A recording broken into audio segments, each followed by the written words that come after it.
لتحضير شوربة الدجاج مع الذرة رح اسلق حوالي كوبين من الذرة، منقطع البصل قطع صغيرة وشقفة صغيرة من الزنجبيل، حصين من الثوم.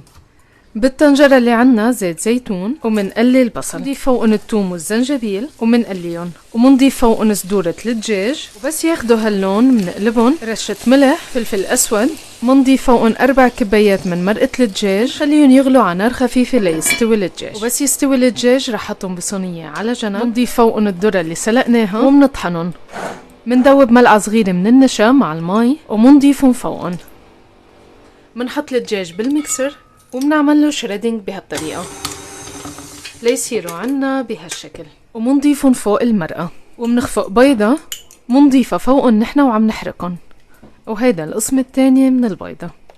رح ضيف فوقن علبة ذرة، رشة ملح، وهيك شوربة الدجاج مع الذرة صارت جاهزة. رح اسكبها بالصحن ورشة بصل أخضر لزينة، وشكلها بشهي ولندوق يامي.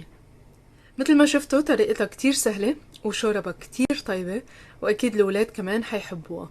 جربوها وصحتين.